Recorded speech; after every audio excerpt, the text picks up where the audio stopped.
Hi everyone, this is Nuresh Mirani from nureshtech.co.in.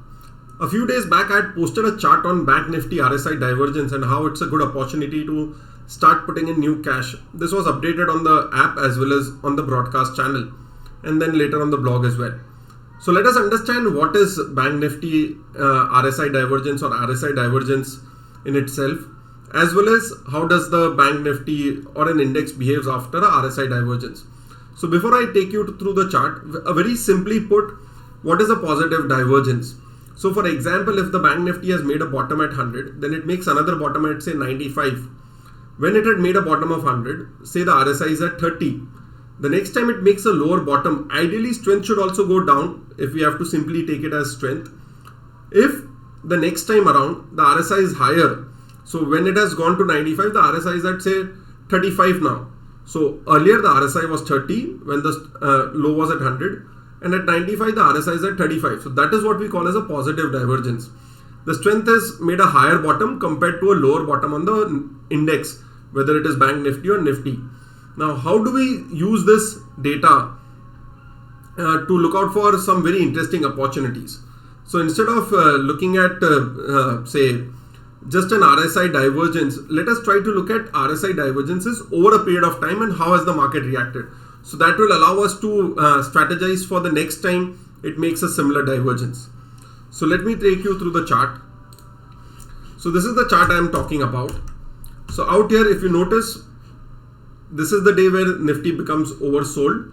Out here, the Bank Nifty goes to sub 25 RSI and it has made a low of 35,327. The next time it has made a low of 34,018, but the RSI is at higher at 27. So sub 25 level here, a higher bottom here.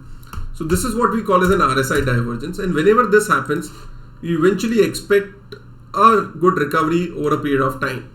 It could take its time to bottom out here, but eventually it should make a move. Now there can be another bottom also at times, what we call as the triple RSI divergence, wherein there are 3 bottoms and 3 higher bottoms. Now that is very rare, so we try to position ourselves after the second bottom itself, because it's rare to see a 3 bottom divergence as normally as we see a 2 bottoms divergence. So let me go back and see what has happened the previous times. So the last time before this, say the RSI was at 30 levels, was here. So out here if you notice, so this is where RSI made the 30 level. And if you notice, again there is a minor bottom a few days later, but RSI is clearly higher out here. So this is called the divergence. Out here it was a one-way move. The bounce back was really sharp. After a little pause, it did a good recovery, like we expect in the current situation as well. Then we go again whenever a 30 RSI was made or a oversold zone. In this case, it was a single bottom. Out here, there was no RSI positive divergence. Now, I'll not take the time period of the COVID fall, because in this case, even if you were looking at a RSI divergence, it was tough. You would have got stopped out because the fall was just too huge. So out here, at this point of time, it would have looked like a RSI divergence. A bottom here, then another bottom here.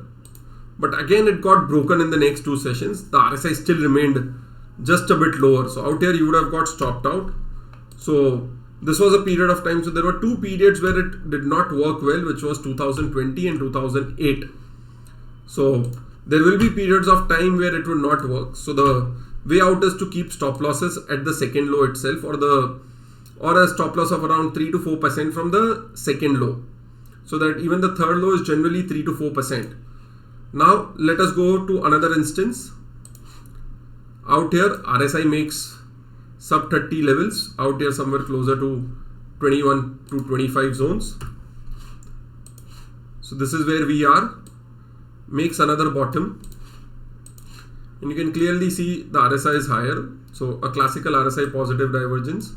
Now in this case, it did not make new lows, but it took some time here, made almost a double triple bottom around the same prices. So if you look at this lows, 26,560, 26,640 and say 26,640. So it made a classical double bottom and then the recovery, a retest of the same, and then eventual total recovery.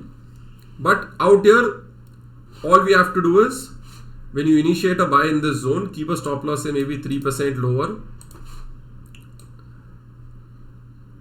and use this as a buying opportunity to accumulate. As a trader, you'll have a 3% stop loss, but this is good times to put fresh money to play in the sector as well as the overall index. Now let us look back another period where we went to sub 30 RSI. So it is out here. That's the first bottom.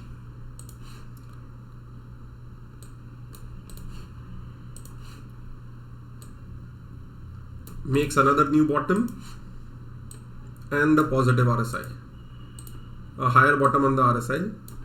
Again, if you notice in this case, it took some time and then an eventual recovery. So the third bottom is not necessary. So out here it may retest the same bottom and then rally up or just run away. Let us look at another instance. Now we take this instance when sub 30 RSI or closer to 30 RSI, exactly 30 or just below 30. Another bottom, marginally higher bottom out here, very marginal, but a positive divergence, and then a one-way recovery. Next we look out for another 30 RSI. Now this was the most interesting one because this was a tough one. This was 2016. The first bottom, the second bottom, higher RSI, and then another bottom which was marginally lower. So this was the triple divergence I was talking about. In the previous cases what we saw is just a retest of the bottom. So now look at the difference. So the first bottom is at 14,750. The second bottom is at 13,810 and the next one is 13,520. So again in that 2-3% bracket, and then the recovery is one way. Now the problem here is this is just for a few days. So it is tough to react. So that's the reason this is the time I want to get into cash, put cash to work. Now this is what we actually caught it back in 2016 as well. Now let us take another quick example.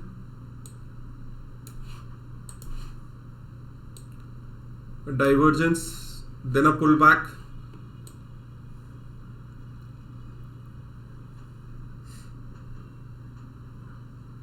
So I think we could go further and further into the history, but I think this many instances are enough. So the way to look at it is, it could ideally retrace 50% of the fall or go all the way back to the previous highs. So minimum case is expectation of say 50% of the fall here. So we've fallen say from 41,800 levels to 34,000. That's like roughly 7,000 to 8,000 points. So we can expect at least a 3,000, 4,000 point recovery from here. So you could expect from 34 to 38,000 eventually. We could spend time here or make a quick recovery. It's tough to say. We've made another bottom very close to it today. So this bottom was 34,018. This was 34,233. So a bit of momentum will come in if we start crossing 35,500. That would be our first indication of a big recovery. So overall, the way to look at RSI positive divergences is to, once the index becomes oversold, do not get excited. Wait for another bottom. Whenever that bottom is made, you start accumulating positions out here. If you are a trader, the stops are a bit deep because it's almost 2-3% below the lows. So at times it could be a 4-5% stop loss. The other way is when it has started reversing and starts making, crossing say the recent interim high, say for example in this case 35,500, then you buy at 35,500 and keep a stop loss at say 35,100, 35,200. Or you start accumulating banks at this point of time, keep a stop loss of 3% below the second low and ride out to the whole move of at least a 30 to 40-50% of the downfall to be recovered over a period of time. And this is how it has worked out well in the previous instances. Out here also eventually a good run up. Same way out here, a good run up eventually, a little bit of a pause. Out here a one-way recovery. So these are some examples. We may try to look at it again a few weeks down the line. So simply put, we've made a classical RSI positive divergence, a good amount of durable bottoming out formation at 33,500 to 34,500 roughly, and eventually a move towards 38,000 is possible. So I would keep a stop loss on a positional basis at 33,500, keeping it, say, roughly closer to 3-4% below the recent low. In terms of momentum, expecting momentum to shift about 35,500. Thanks a lot.